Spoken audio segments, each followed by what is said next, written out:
If you're being stopped by a law enforcement officer, slow down, turn on your four-way flashers, and select a safe location, paved, level, away from traffic, visible to traffic, and able to support the weight of the vehicle. Avoid hills, curves, soft shoulders, and construction sites. It is appropriate for you to drive to the next exit, rest area, or safe inspection site. This will provide safety to you, your vehicle, the inspector, and the motoring public. At the weigh station, the weigh station operator will direct you to a secure location on the property and instruct you to wait in the cab for the inspector. Chalk blocks will be placed under the vehicle's wheels to secure it from moving. You will be instructed to turn off the engine and keep the key in the on position, place the transmission in neutral, and release all brakes and remain at the controls. I'm fixing to perform a CVSA Level 1 inspection. Remain in the truck until instructed otherwise by the inspector. Roll the window down so you can hear any verbal commands from the inspector. Initially, the inspector will ask for the following documents: your valid commercial driver license and your current medical card, skills performance evaluation certificate if applicable, record of duty status if applicable, and bills of lading if applicable, registration, fuel tax cab card if applicable, RS-3 form if applicable, and documentation of annual inspection. Your vehicle documentation should be in a central location in an orderly manner. If you're hauling hazardous materials, the shipping papers must be within your reach while seatbelted in the driver's seat. Trailer registration and documentation of annual inspection will also need to be presented to the inspector.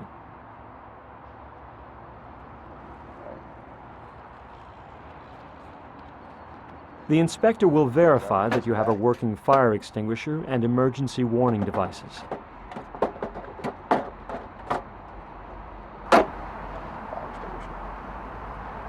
Fire extinguisher.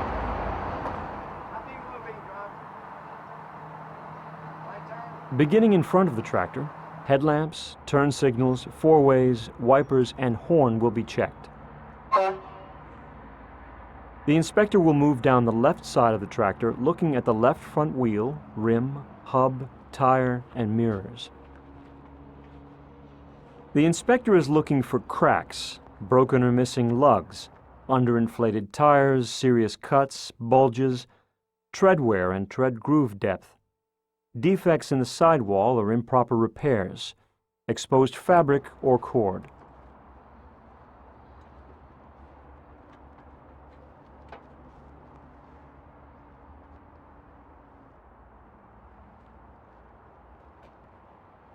At the fuel tank area, the inspector will look for leaks, loose mountings, and a loose or missing cap. He will also look at the exhaust system for securement and leaks.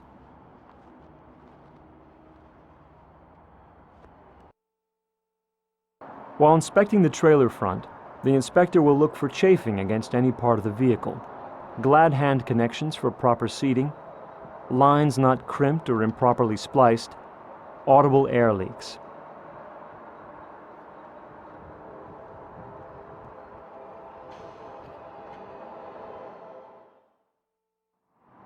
The drive axles will be inspected in the same manner as the left front wheel, rim, hub, and tire.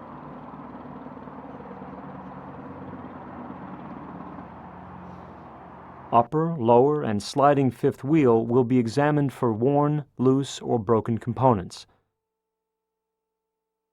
The rear lighting devices will be examined for proper color and operation.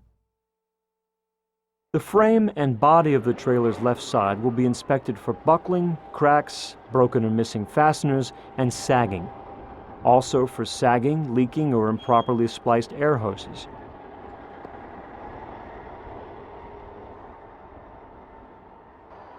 Where load is visible, the inspector will examine blocking and bracing and for required quantity and condition of securement devices. The left rear trailer wheels will be inspected in the same manner as the left front wheel, rim, hub, and tire. If applicable, the sliding tandem will be examined for alignment and position, as well as damaged, worn, or missing components.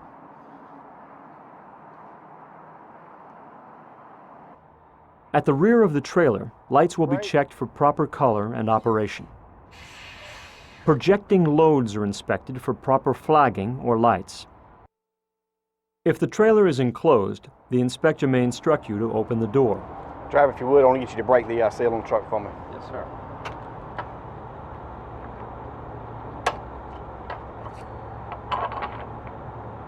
Go ahead, open it up. Yes, sir. He will enter the trailer and examine the cargo securement, blocking, and bracing, and the integrity of the packaging of hazardous materials. The shipping papers should match the load being transported. If an inspector breaks a seal, then following the inspection, the inspector will apply the appropriate agency's replacement seal. If you are towing a double trailer, all applicable items in the previous steps for wheels, tires, frames, suspension, brakes, fifth wheels, lights, enclosed trailers, and cargo securement will be examined. The safety devices, chains, or cables will be inspected for sufficient number, missing components, improper repairs, and devices that are incapable of secure attachment. The right rear trailer wheels and right side of the trailer, right tank area, and right front side of the trailer will be inspected as the previous left side. You will be instructed to open the hood so he can see the components more easily. With your engine off, the inspector will instruct you to rock the steering wheel so he can examine key components. He will inspect for loose, worn, bent, damaged, or missing parts. He'll inspect the steering gearbox for looseness and for missing or loose bolts, movement of the pitman arm on the steering gearbox output shaft, loose stud bolts, loose nuts, and any welded repairs to any steering components. He'll also inspect ball socket joints for movement. Driver, what's your air pressure? The inspector will tell you that he is going under the vehicle to continue the examination. It's very important for you to follow the inspector's commands. The inspector will need to verify that your air pressure is between 90 and 100 psi. If the air pressure drops below 90 psi, you should immediately notify the inspector. Under no circumstances are you to start the engine or leave the driver's seat while the inspector is under the vehicle. Both sides of the front suspension will be examined for indication of misalignment, shifted, cracked, or missing springs, loosened shackles, missing bolts, spring hangers unsecured at the frame, and cracked or loose U-bolts.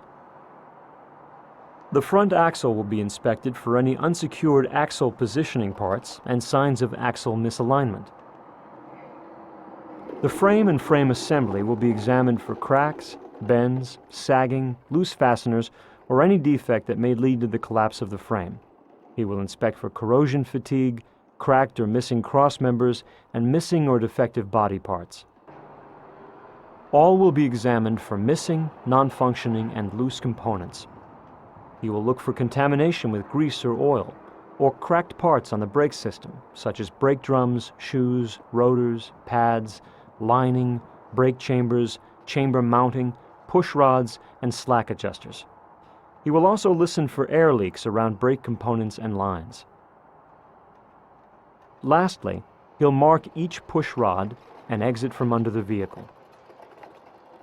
Again, the inspector will verify that the air pressure is between 90 and 100 psi.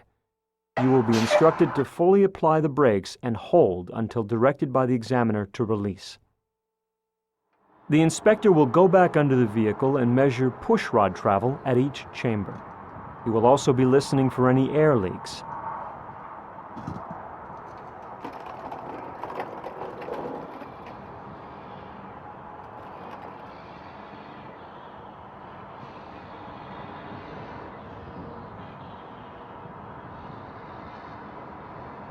If an air leak is detected, the inspector will test your air loss rate.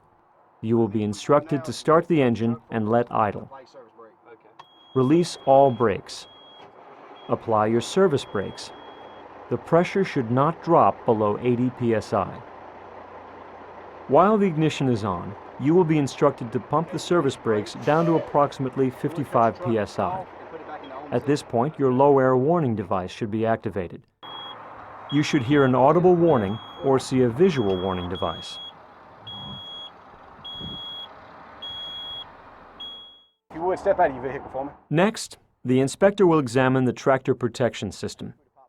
He will ask you to release the brakes, step out of the tractor, and disconnect both glad hands.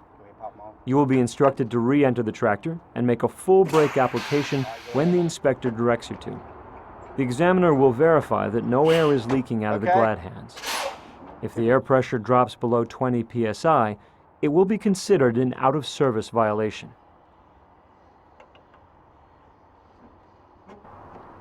The inspector will measure the free play in the steering wheel. If your tractor has power steering, you will need to restart the engine. With your engine running, release the tractor brakes and leave the trailer brakes set. The fifth wheel will now be checked for excessive play. The inspector will remove the wheel chocks. While standing at the side of the vehicle, the inspector will instruct you to slowly pull forward, brake, then slowly back up, then brake. He will be looking for excessive movement between the upper and lower fifth wheel halves. At this point, the examiner will finish the inspection by completing the necessary documentation. He will then go over the results with you. You will be responsible for correcting any out-of-service deficiencies before you resume service. Deficiencies that do not place you out of service must be corrected before the vehicle is dispatched again. If violations are noted on your inspection report, your carrier official must sign the report, retain a copy, and mail the original back to the inspecting agency within 15 calendar days.